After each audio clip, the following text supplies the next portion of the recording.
Olá, bom dia, boa tarde, boa noite. Estamos aqui com o programa Bastidores da Educação do site mistobrasil.com, um case do Google. E hoje nós temos como convidado o professor Gilberto Lacerda. Ele dá aula na Universidade de Brasília e também é secretário regional do SBPC, Sociedade Brasileira para o Progresso da Ciência. E novamente aqui do meu lado, à direita, o ex-senador Aelton Freitas, de Minas Gerais, que vai compartilhar com a gente aqui os conhecimentos que o professor Gilberto tem para passar para a gente. Professor Gilberto, afinal de contas, o que é SBPC? A SBPC, que é a Sociedade Brasileira para o Progresso de Ciência, para o Progresso da Ciência, é a maior sociedade científica de todo o Hemisfério Sul. E ela representa toda a comunidade científica brasileira, tanto do ponto de vista de pessoas físicas que são afiliadas à SBPC, quanto do ponto de vista das sociedades científicas. 100%, praticamente 100% das sociedades científicas brasileiras são afiliadas à SBPC. E o nosso papel é promover e defender a ciência e a tecnologia brasileiras. A SBPC ela não está ligada a nenhum governo, ela é uma organização da sociedade civil. Exatamente. A SBPC é uma organização da sociedade civil que perpassa todos os governos e que está, do ponto de vista da ciência e da tecnologia, na espinha dorsal do país, com representações em todo o Brasil, no Congresso Nacional, com uma presidência ativa, é uma das sociedades científicas mais ativas do país. Antigamente, não sei se ainda ocorre, a sociedade realizava aquelas feiras nacionais e regionais. Creio que em Minas Gerais também aconteceu isso, né? Chamavam os alunos da escola pública, da escola privada, e aí eles faziam determinadas apresentações de serviços, de pesquisa, etc. Ainda existe essa política da SBPC? Sim, existe sim. A SBPC, enquanto sociedade nacional, ela realiza uma reunião anual, todos os anos. Esse ano ela será a partir do dia 15 de julho, em Recife, na Universidade Federal Rural de Pernambuco. Além disso, as secretarias regionais em diferentes estados do país têm atividades próprias e muitas também realizam encontros regionais e movimentos locais, né? Mas, independentemente disso, anualmente a SBPC faz a sua reunião anual em que ela reúne esse coletivo, cientistas, sociedades científicas, estudantes, convidados estrangeiros, em que a gente tem um encontro anual da ciência brasileira. Agora, a gente sempre tem falado aqui com os outros convidados sobre a participação das universidades, instituições públicas, na questão da ciência e também no desenvolvimento dela. E aí, aproveitamento da tecnologia. Isso também a gente tem discutido muito do envolvimento dos órgãos públicos, da discussão do Congresso Nacional referente a isso aí. O senhor podia me dar uma ideia de como é que isso está acontecendo, tanto lá em Minas como a nível de Brasil, isso do ponto de vista do parâmetro da política brasileira? Nós já recebemos aqui outras autoridades tão importantes quanto o senhor, e no dia que estava a reitora da UNB com o reitor da PUC, eu fiz a colocação que eu vou repetir para o senhor aqui, e que é o ponto de vista de quem está no meio. Todo grande segmento no país tem uma ASPAR, Assessoria Parlamentar. E eu percebo que a educação, por maior que seja, só o MEC tem um ASPAR. E como a representatividade da sua associação, quanto das universidades, é muito interessante, e a pesquisa é tudo, mas muitas vezes falta ASPAR para fazer esse encurtamento de distância com o meio político. Por exemplo, nós temos a Frente Parlamentar da Agricultura, Frente Parlamentar da Saúde, Frente Parlamentar de outro segmento. Temos uma comissão de educação atuante até, mas eu não vejo a Frente Parlamentar da Educação. que promove almoço, que promove reunião, que semanalmente tem reunião com o Senado e com a Câmara, para ir discutindo, mostrando a necessidade de sensibilizar os políticos que estão com caneta, com tinta na mão, para colocar o máximo de recurso possível nas áreas demandadas, principalmente no que tange a pesquisa. Okay. Então eu percebo que vocês são um elefante, não sabem a força que tem, às vezes não estão sabendo usar, porque o caminho mais curto é via o meio político para ter orçamento para o ano seguinte, para ter o PPA, o plano plurianual, e depois o orçamento anual, e nos segmentos, e tornar esse país cada vez mais forte, principalmente no que tange a pesquisa ligada à educação. Então, como eu fiz essa sugestão, que é uma crítica construtiva para a reitora, quanto para a reitora da UNB, quanto para o reitor da PUC que está aqui, eu acho que o senhor é a autoridade, a pessoa mais importante para ouvir exatamente o que o Gilmar perguntou, foi para provocar o assunto. Okay. Mas nós precisamos estreitar, para o senhor ter uma noção. No governo passado, foi criada a Frente Parlamentar da Bala. Pois e tem mais de 200 parlamentares presentes da Câmara e do Senado. Cadê a da educação? Que é o que mais precisa, e tudo que promove o desenvolvimento de qualquer coisa é a educação. Então é uma crítica construtiva, mas uma sugestão, e nós nos colocamos à disposição para ajudar nesse sentido, porque esse país tem tudo para ser o melhor país do mundo, a partir da educação. Sem dúvida, eu concordo plenamente. A educação é a base que nós devemos nutrir para que tudo se construa a partir dela. Inclusive as mudanças e as transformações que queremos na sociedade. No entanto, a educação ela gera resultados a médio e longo prazo. Eles não são imediatamente visíveis. Então, não é simples sensibilizar políticos para o que não é imediatamente visível. Normalmente os políticos são imediatistas, eles querem coisas que deem resultados imediatos, que possam imediatamente serem transformados em votos. Coisas que dão resultado a médio, longo prazo, o processo de sensibilização é um pouco mais complicado. A SBPC possui uma representação, uma assessoria no Congresso Nacional, em que nós monitoramos e tentamos sensibilizar o corpo político, o corpo parlamentar da área de ciência e tecnologia, não é? Tanto na Câmara quanto no Senado. Não é simples, porque muitas vezes os parlamentares que são colocados nas comissões de ciência e tecnologia, tanto no Senado quanto na Câmara, quanto nas câmaras distritais ou estaduais, eles não são necessariamente sensíveis ou conhecedores dessa pauta. Então a gente sempre está começando do zero, sempre está procurando articular um debate que sempre começa novamente, né? Mas, isto posto, eu concordo em número, gênero e grau com o senhor. O campo da educação, que no Brasil é um campo muito conturbado, enfim, ele precisa ser mais ativo e mais presente no Congresso Nacional para que as pautas de educação, de ciência e tecnologia sejam colocadas em primeiro plano, senão a gente não sai do lugar. Isso aí. Agora, professor Gilberto, aparentemente a nossa ciência ela está indo melhor, assim, se comparado com 20, 30 anos. Nós temos gente premiadas ali fora, e talvez um ponto de referência da aplicação da ciência e da tecnologia seja a Embrapa através dos seus vários escritórios que existem. É um grande exemplo a Embrapa. Nós poderíamos citar outros exemplos, não é isso? Sim. O Brasil, a ciência no Brasil é um empreendimento bastante jovem, né? A primeira universidade brasileira, que se constituiu como tal, que é o UFRJ, é um empreendimento recente do ponto de vista histórico, e se nós compararmos com o empreendimento científico de outros países, dos chamados países centrais. Nesse curto período, o Brasil avançou muito, avançou bastante. O Brasil figura hoje como um dos países de ponta no que diz respeito a diferentes áreas do conhecimento, a produção científica, a produção de artigos, publicação de artigos. A ciência brasileira importa. O Brasil ele é um país relevante do ponto de vista científico no mundo. Nós temos grandes laboratórios, temos conexões com muitos países.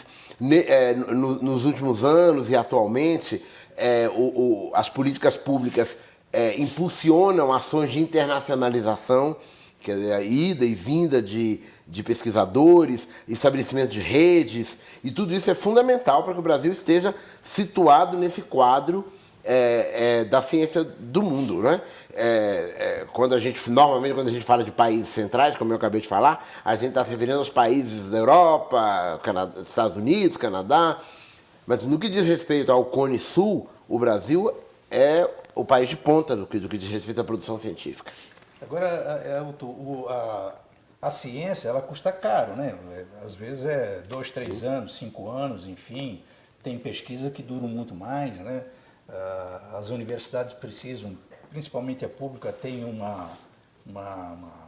viés muito interessante para essa área, né? Não a universidade particular, que normalmente utiliza a tecnologia já desenvolvida. Mas, se é caro, o governo também precisa investir nessa área, né? E o senhor participou de várias discussões de orçamento, tanto no Senado como na Câmara, como o senhor foi deputado federal. E essa discussão ela é muito pequena dentro do orçamento, né? Da preparação do orçamento. É exatamente o que eu disse, eu repito, tem muito pouco representante de pessoas trabalhando naquele segmento. E se tiver a frente parlamentar para ir estreitando durante o ano ou os anos com os parlamentares e convencendo-os que estando ali e colocando recursos nesse segmento, eu vou usar uma metáfora, a boca que o filho beija da mãe adoça. Se vê que está melhorando a educação, está melhorando o ensino, preparando aquela criança, não tem pai que não vai dar voto para aquele parlamentar que não trabalhar. Então é questão de convencimento.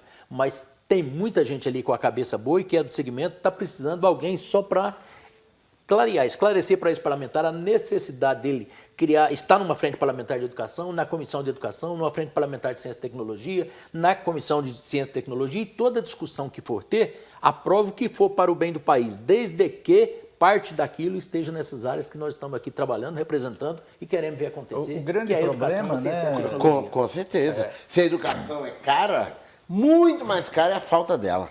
Preventivo é caro, curativo é muito pior.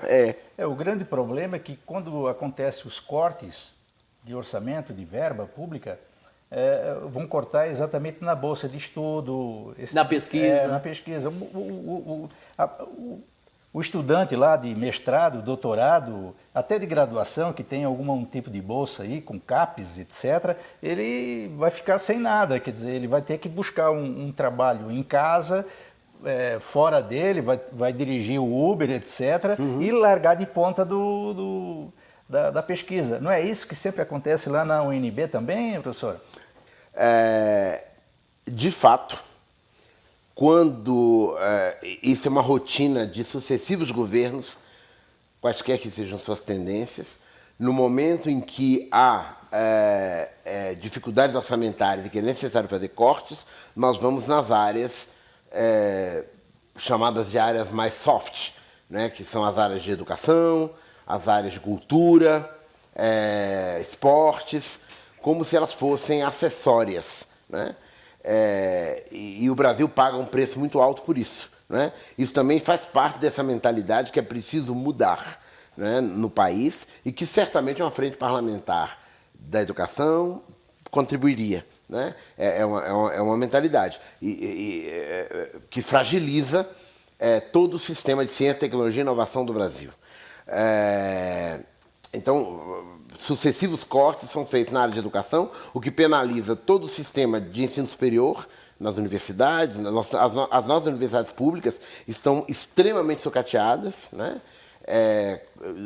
Com falta de pessoal, falta de material de consumo.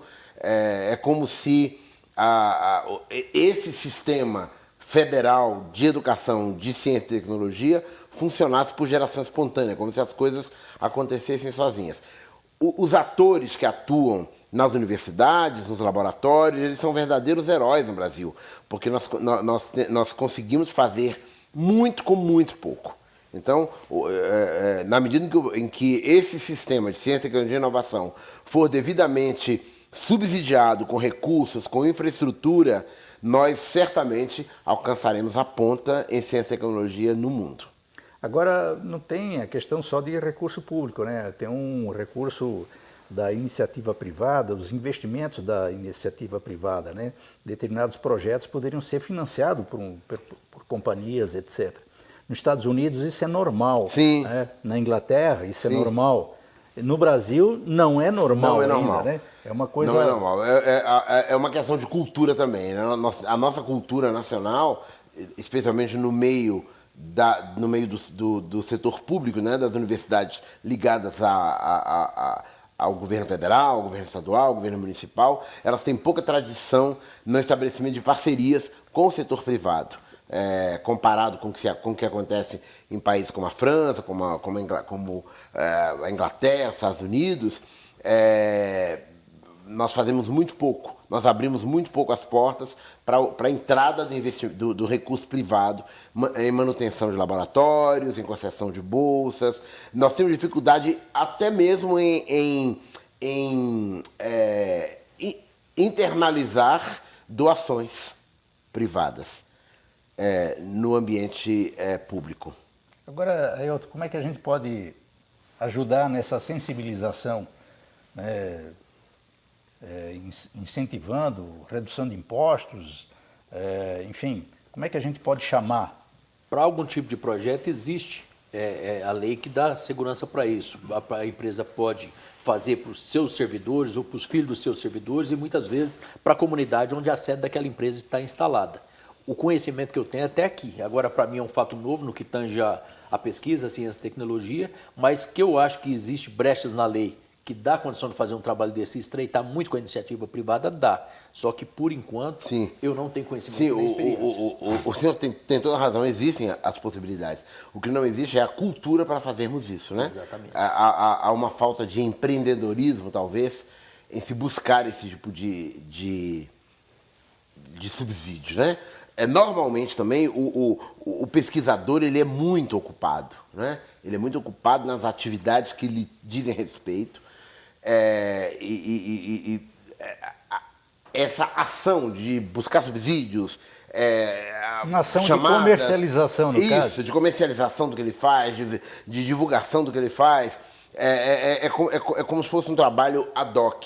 Então, isso, além de nós não termos cultura, as nossas infraestruturas, o nosso tempo, às vezes, nos limita nisso aí, né? Talvez fosse interessante se houvesse dispositivos específicos nas universidades voltados para isso. Porque, como o senhor falou, há possibilidades legais, há um marco legal de ciência, tecnologia e inovação que aponta nessa direção. Nós temos, tanto no nível federal quanto no nível estadual e municipal, né? Nós temos universidades municipais também, então nós temos possibilidades reais e concretas dessa interação entre mercado, governo e academia, que é a tripla hélice da inovação.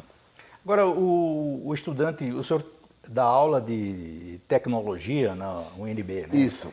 E o estudante, quando ele chega lá, de graduação, ele está muito preocupado em cumprir a sua tarefa da escola, né, no caso, as provas, estudar para aquilo ali. Ele chega também disposto a fazer algum tipo de pesquisa? Sim, potencialmente sim. O Brasil tem mecanismos de iniciação à pesquisa que são poderosos e exemplares para o mundo, né? Então, através do Ministério da Ciência e Tecnologia, do CNPq, da CAPES também, e das fundações de apoio à pesquisa estaduais, nós temos poderosos dispositivos de bolsa de iniciação científica que fazem com que jovens acadêmicos se iniciem no processo da pesquisa. Aqui no Brasil, inclusive, o nosso Conselho Nacional de Desenvolvimento Científico e Tecnológico, que é o CNPq, ele possui dispositivos de bolsa de iniciação científica jovem, que vão buscar os jovens já no ensino médio para iniciá-lo, fazer com que ele atue junto a pesquisadores experientes no nível superior, para que ele já se inicie como pesquisador. A demanda é maior ou o que se oferece já é suficiente? Não, a demanda é maior. A demanda é maior. a pesquisa, a atividade de pesquisa é muito sedutora, porque ela encontra o que nós somos como seres humanos. Nós somos inquisidores, nós somos curiosos, nós queremos saber.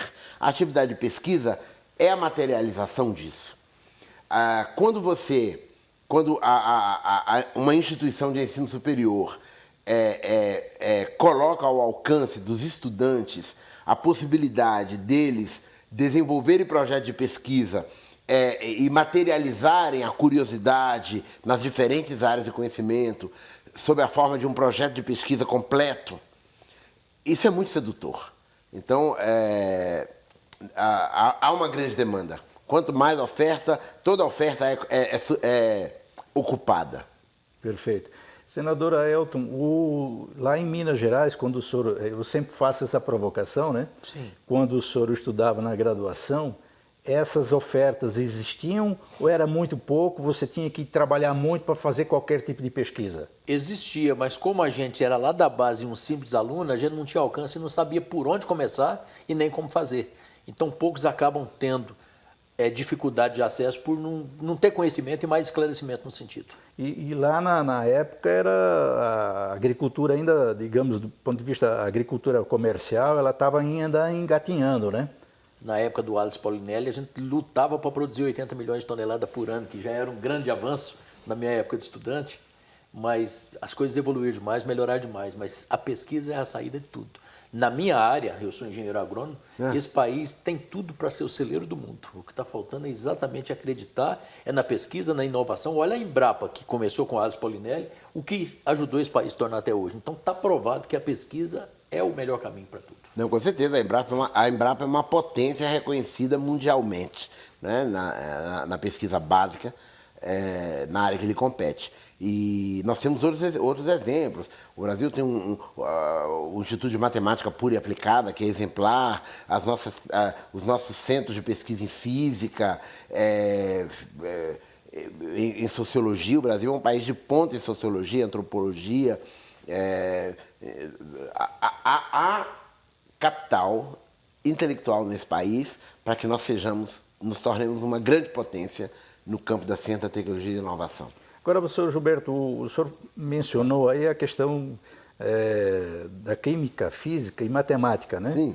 O aluno, quando chega na universidade, normalmente ele tem dificuldades nessas matérias, porque isso é essencial numa pesquisa de base, né? Não, com certeza. O senhor toca num ponto muito importante, né?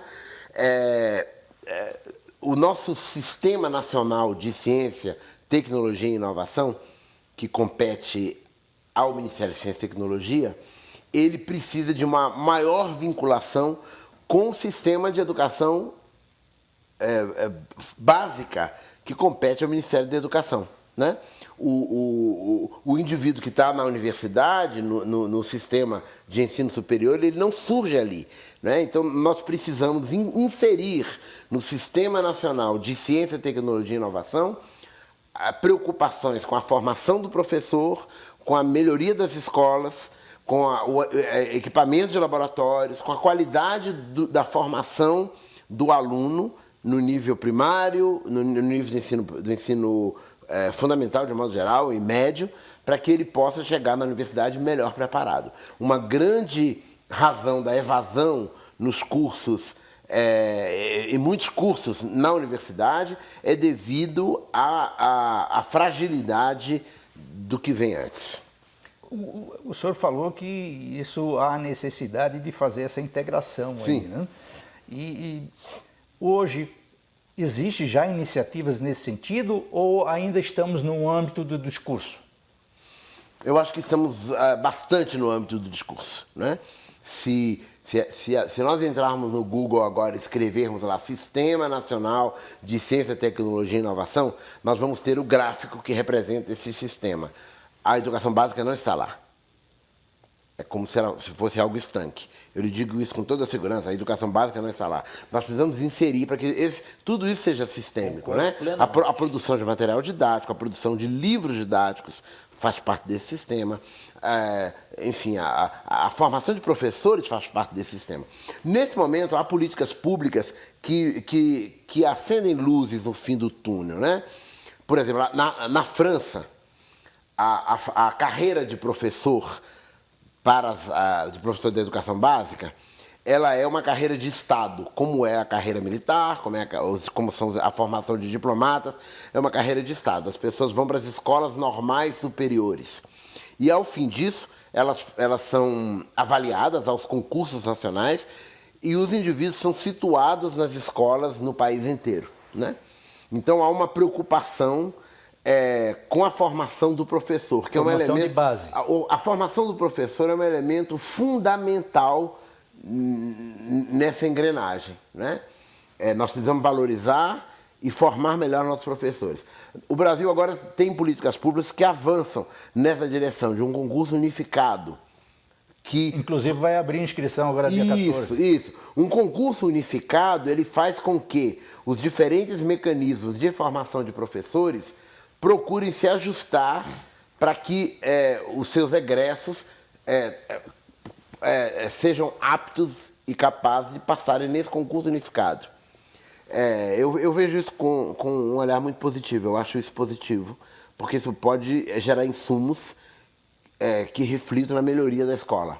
Agora, o senador Aelton, isso aí tem que ter um dedo muito grande da política brasileira, né? É o meu ponto de vista. E aí, como é que a gente, se está estimulando lá a universidade para falar com a preparação do aluno no ensino base, também precisa instigar o político para entender esse processo, não é isso? Principalmente os políticos da cidade, onde as universidades têm sede, que estão diretamente ligados ali, e mostrar a sensibilidade, a necessidade e voltando no ensino fundamental, para que ele comece a trabalhar, para inserir, seja no MEC, seja no PAR, que vai acontecer agora o PAR 5, que é onde começa no ensino fundamental, e no FNDE. Eu gostaria de acrescentar o seguinte, todo esse sistema, ele é fragilizado, um dos elementos que fragilizam todo esse sistema é exatamente a ação política. Mas é preciso entender que os nossos políticos, eles não vêm de Marte. Eles não surgem do nada, ali dentro do Congresso Nacional. Eles vêm do que nós somos. Se o nosso sistema educacional é fraco, nós temos políticos fracos. Se o nosso sistema educacional não forma atores engajados e instrumentalizados nas diferentes áreas, os nossos políticos, eles saem daí também, eles não vêm de outro lugar. Nós somos o que eles são o que nós somos. Nós precisamos nos melhorar de forma completa, global, aí nós avançamos. Aí eu vou pegar uma deixa aqui do senador Aelton, de que ele diz o seguinte, é preciso fazer almoço, reuniões, chamar gente e tal, não sei o quê. Network.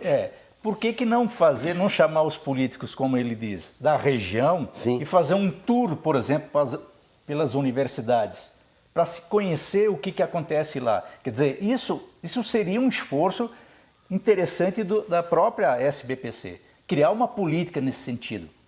Poderia acontecer isso? O senhor é secretário regional da SBPC, né? Quem sabe levar essa ideia para frente?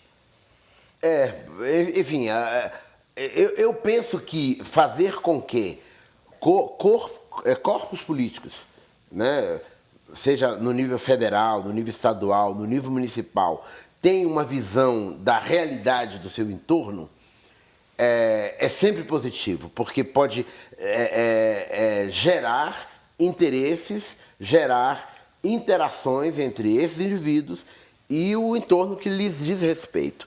Então, acho que todo esforço nesse sentido é absolutamente necessário e importante. No entanto, nós temos muitos políticos em todos os níveis que não dominam e não conhecem a realidade do seu entorno, né? No que diz respeito à educação, à ciência, à tecnologia, à cultura. E isso nos fragiliza nesses aspectos que são a base de todo o resto. Isso é verdade, Ailton? Em número, gênero e grau.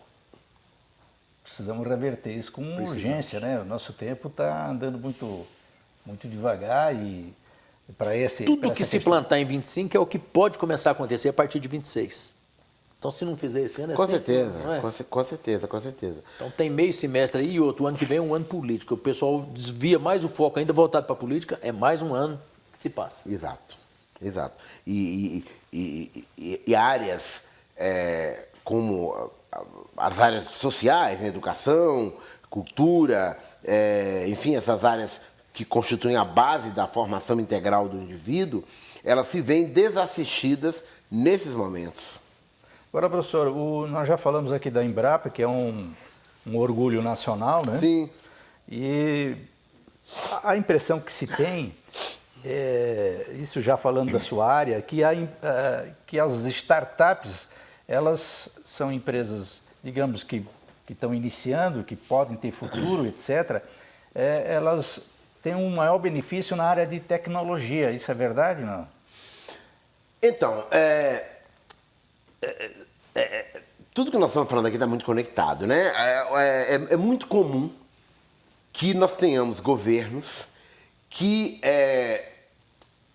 se abstêm de investir em ciência básica. E é muito comum nós encontrarmos pelo Brasil afora dispositivos de apoio à ciência, à tecnologia e inovação que focam na inovação de maneira mais imediatista. Então, às vezes é muito mais fácil se conseguir recursos para, por exemplo, sei lá, vamos construir um drone que vai sobrevoar a cidade e, sei lá, fazer alguma coisa espetacular. É muito mais fácil você conseguir dinheiro para isso, porque é imediatamente visível e é espetacular, do que recursos para um laboratório que desenvolve ao longo de anos uma vacina contra a doença do carrapato, por exemplo, que anda afetando aqui Brasília, né? Porque não é tão visível e não é tão espetacular, né? Então, essa desvinculação da inovação com a ciência é um problema grave. Aqui no Distrito Federal nós vivemos desse problema que se reflete no drástico corte de recursos na nossa Fundação de Apoio à Pesquisa. A Fundação de Apoio à Pesquisa do Distrito Federal, ela não consegue, ela teve seu orçamento desconfigurado, e o que prejudica todas as instituições de ensino de ciência, tecnologia e inovação do Distrito Federal, inclusive a Embrapa. A Embrapa, nós fizemos uma audiência pública a respeito, chega a não ter material de consumo por causa do corte de recursos que afetam essas instituições, né? O ano passado, a Secretaria de Ciência, a FAP, a Fundação de Apoio à Pesquisa, se viu desvalizada, desembolsada de 45 milhões de reais.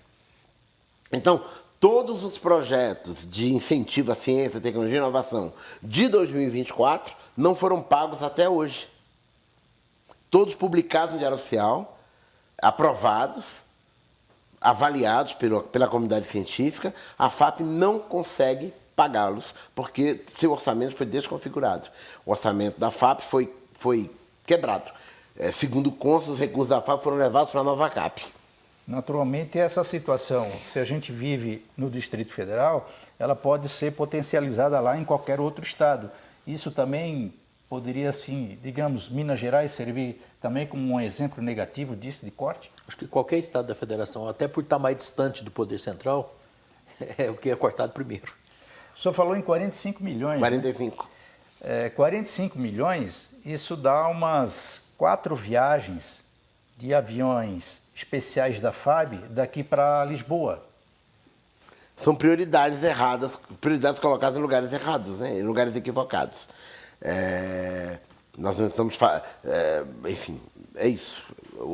45 milhões é o rombo que a FAPDF sofreu e que a impossibilita de pagar os recursos desse ano. A comunidade científica do Distrito Federal se mobilizou, por exemplo, e fez com que fosse publicado também no Diário Oficial uma prorrogação da validade dos projetos de pesquisa aprovados em 2024 até setembro desse ano. Então nós temos ainda até setembro a expectativa de que o orçamento da FAP seja recomposto, reconstituído, para que os projetos do ano passado possam ser pagos. Esses projetos implicam em tudo que o senhor falou aí. Financiamento de laboratórios, continuidade de pesquisas, material de consumo para pesquisas. Nós temos equipamentos que precisam de insumos anuais para funcionar. Equipamento de produção de vacinas, equipamentos de enfim, em todas as áreas de conhecimento, tanto na UNB quanto na Embrapa, enfim, todo o sistema de ciência e tecnologia local está fragilizado por isso. E isso é uma situação que se reflete no Brasil inteiro, né? Inclusive, há muitos estados da federação que não têm fundação de apoio à pesquisa. Nós temos uma que sempre foi atuante e poderosa, criada pela comunidade científica local, mas que, infelizmente, está no jogo político. O jogo político é que define esse tipo de prioridade. Exatamente. Um dos pleitos locais é que nós funcionemos à luz do funcionamento da FAPESP. A Fundação de Apoio à Pesquisa do Estado de São Paulo, que é a mais poderosa do país, funciona de maneira muito próxima à comunidade científica e a própria comunidade científica indica seus gestores. Aqui no Distrito Federal isso não acontece, o que nos fragiliza sempre. Nós estamos sempre à mercê da gestão de plantão, da gestão atual, né, da gestão que está lá. Você está acompanhando o Bastidores da Educação, programa do site de notícias mistobrasil.com, um case do Google. Você também pode digitar lá mistobrasil.com ou mistobrasilia.com, que dá na mesma. E nós temos 6 parceiros. Nós temos parceiros que republicam esse programa na íntegra no Piauí, na Paraíba, no Maranhão, em Goiás e também no Paraná. Então a gente agradece a você. Você pode assistir o nosso programa em qualquer horário, em qualquer dia. Assiste pela metade ou inteiro, que é sempre um aprendizado. E o programa também ele é fracionado ao longo da semana. E esses vídeos eles entram nas redes sociais também. E nós produzimos textos sobre o conteúdo do que foi dito nos programas. Professor, sim. O senhor é da área de TI, né? E aí eu trabalho com informática aplicada à educação. Eu tenho aqui um ícone de Londres, que são aquelas cabines telefônicas. E o senhor disse que tem um programa de desenvolvimento voltado para essas cabines lá em Londres, né? Isso. E elas estão desativadas, mas o senhor me parece que o projeto lá piloto vai ativá-las, é isso? Então, parece que mudamos de assunto, mas nós não mudamos. Não. Graças ao... Porque eu puxo esse assunto por uma razão muito simples. Isso. Porque a nossa ciência, ela pode servir para outros países. Claro, com certeza. Mas por que eu disse dessa forma? Pelo seguinte, durante todo esse ano, eu desenvolvi um projeto para o Museu de História Natural da França, usando realidade aumentada. Eu desenvolvi um jogo para crianças sobre a doença de Chagas. Nesse momento eu estou aqui somente fazendo testes desse jogo. Estou voltando para a França agora, imediatamente, para concluir isso aí. Esse trabalho de realidade aumentada chamou a atenção da Câmara de Comércio de Londres, e aí chegamos nisso aí, né?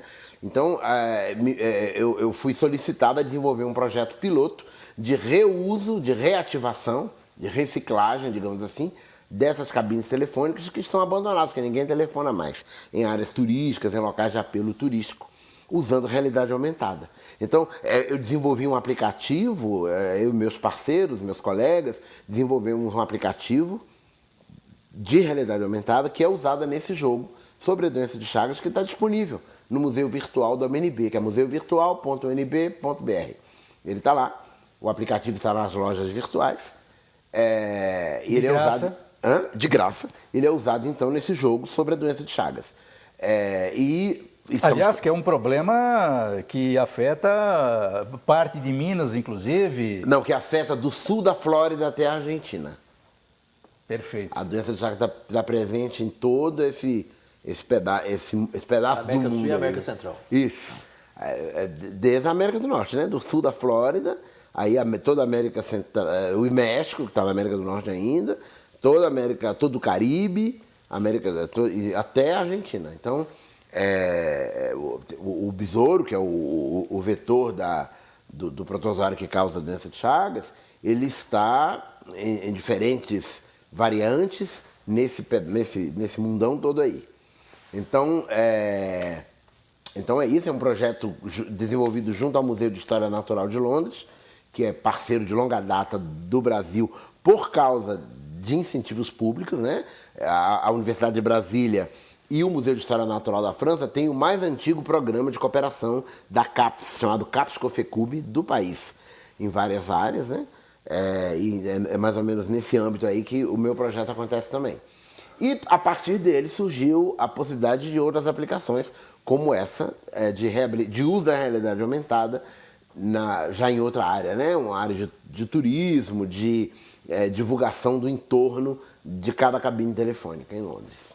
O que seria essa realidade aumentada aí para a molecada que está pensando em pesquisa, em ciência, enfim, o que é exatamente isso? Então, a realidade aumentada é quando nós usamos um dispositivo e que esse dispositivo, que pode ser um tablet, um smartphone, ele interpreta elementos daqui, do entorno do indivíduo, e fazem com que esses elementos interajam com ele. É diferente da realidade virtual. Na realidade virtual você coloca um óculos e você vai para o mundo virtual. Na realidade aumentada você não sai do seu entorno. Mas você, por exemplo, eu consigo fazer com que aquele copo fale. Se aquele copo ali é o meu marcador, com um aplicativo de realidade aumentada aqui, eu consigo fazer com que o copo ganhe vida. Né? Eu consigo fazer com que um pássaro voe aqui dentro. Né? Mas eu estou aqui. Na realidade virtual eu saio daqui. Eu posso botar um óculos de realidade virtual e ter ser transportado, por exemplo, para uma montanha-russa, né? Ou para uma viagem de balão, ou para uma viagem espacial. Eu saio do meu entorno com o óculos. É isso. Agora, Ailton, essa questão de tecnologia, inclusive, a gente já discutiu, inclusive, com o representante do SESI aqui, da própria UNB, da Católica, né? E essa tecnologia, digamos, e já discutimos, inclusive, com secretários municipais sobre o uso da tecnologia na sala de aula, né? Na rede pública. Inclusive tem umas experiências aí, começou uma experiência nova, na verdade, está bem embrionária, em Planaltina, na sala de aula. Começou com dois colégios, está indo para o terceiro, que é a inteligência artificial dentro da sala de aula como extra aula, certo? E isso é irreversível, né? Você, inclusive, é um defensor do celular dentro da sala de aula, não é isso? Como instrumento de trabalho. Se colocasse um intranet, proíbe o extranet, mas põe um intranet para a pessoa trabalhar, porque hoje é a saída, não tem jeito. Com certeza. Essa é exatamente a área em que eu atuo. Informática aplicada à educação, informática aplicada à sala de aula, ao trabalho. E aí eu volto a algo que eu disse lá atrás. O professor é o elo dessa cadeia. Né? Se o professor não tem uma formação adequada, se ele não é capaz de usar uma bola, a bola atrapalha a sala de aula. Se o professor não é capaz de usar a informática atrapalha a relação educativa. Se o professor não é capaz de usar um livro, o livro vai atrapalhar. O professor conduz a relação educativa. Então é preciso que nós investamos na formação, na capacitação de professores. O professor é um maquinista. Claro. Eu costumo dizer o seguinte: se você tem ali uma árvore e um monte de criança em volta da árvore, o que você tem ali? Crianças em volta de uma árvore. Mas se você botar um professor dando uma aula, aquilo ali vira uma sala de aula. O professor tem esse poder. Ele transforma aquelas crianças em volta da árvore, aquele lugar, numa sala de aula. Né? Então, é no professor que nós temos que investir para que a educação se alavanque. E no que diz respeito ao uso de tecnologia, na educação é a mesma coisa. Então, a tecnologia ela atrapalha quando as pessoas não sabem utilizá-la. E, nesse sentido, nós somos muito frágeis. Nós precisamos, nesse caso, eu sou completamente a favor de proibir. Se ninguém sabe usar, se ela perturba, se ela tira o aluno dos objetivos a que a escola se destina, não tem sentido estar ali. Mas na medida em que os professores são capazes de utilizar a tecnologia desenvolvida de maneira proposital, vinculada ao currículo, vinculada às questões escolares, é um paraíso. Naturalmente, o Plano Nacional de Educação que está sendo discutido agora, e que deve valer para os próximos 10 anos, a não ser que aconteça alguma coisa de errado como aconteceu na anterior, essa questão da inteligência artificial, da tecnologia dentro da sala de aula está em discussão, né? Sim. A SBPC está participando desse processo? A SBPC participa desse processo de maneira ativa, impulsiona e incentiva. Nesse sentido, com o apoio da SBPC do Distrito Federal, agora que me ocorreu mencionar isso, porque o assunto veio à tona, nós estamos realizando aqui no SESI Lab, ao lado da rodoviária, de 7 a 11 de julho, todo um ciclo de conferências com pesquisadores do Brasil e do exterior sobre tecnologias na educação, inteligência artificial na educação, formação de professores para uso de tecnologias na educação. Teremos uma feira de aplicativos educativos do Brasil, de Portugal, de Angola, de vários países. Então, é um período que a gente vai discutir exatamente essa temática com a SBPC apoiando fortemente. A SBPC, o Ministério da Educação, o Ministério de Ciência e Tecnologia, a UNB, o CNPq, porque é uma pauta incontornável e importante. Então, vai acontecer agora. As inscrições estão abertas, é gratuito. Nós vamos ocupar o SESI Lab, manhã, tarde e noite, com essas atividades, de 7 a 11 de julho. Isso, esse evento ele não é só presencial, ele pode ser acompanhado pela internet, porque a gente tem Nós temos algumas palestras que serão disponibilizadas pelos canais da UNB, pela UNB TV, e que poderão ser acompanhadas de qualquer lugar, né? Mas é um evento bastante presencial, porque temos uma feira, né?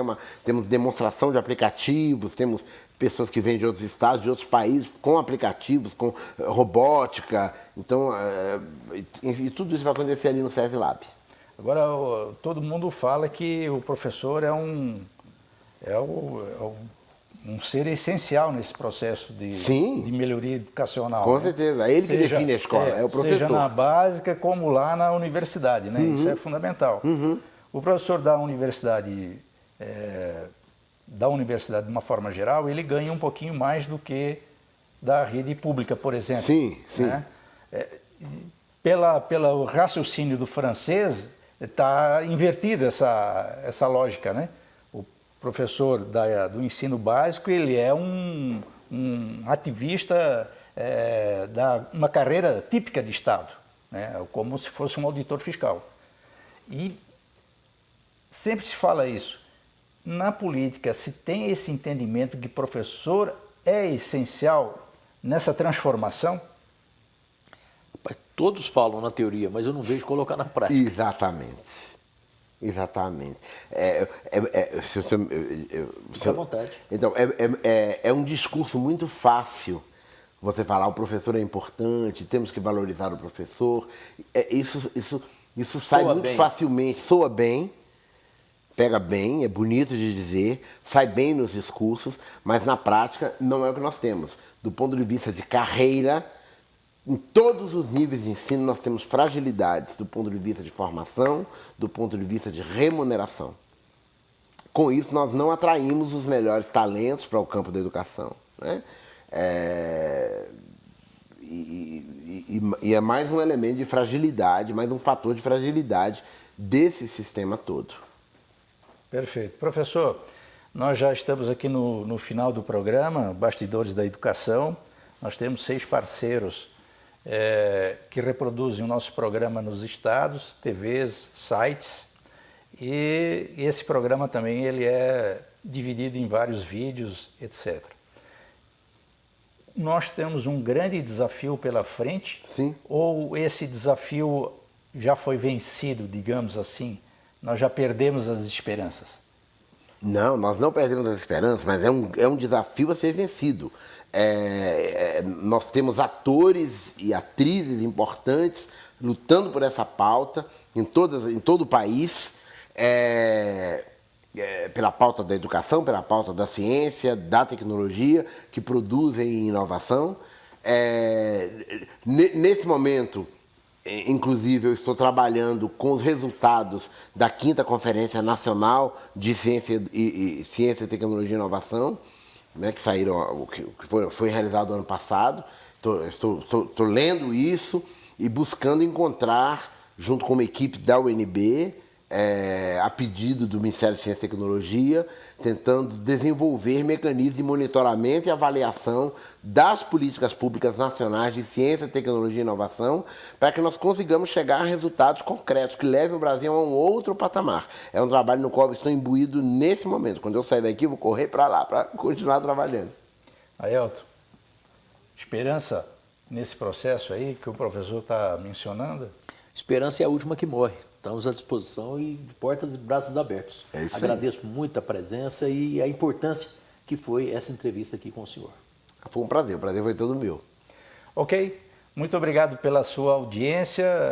Compartilhe o nosso programa, não custa nada. Educação é fundamental para esse país e para todos os países, evidentemente. E isso nós já temos muitos exemplos aí de que os países que investiram em educação estão em outro patamar. Exatamente. Ok, muito obrigado, até mais, até o próximo programa.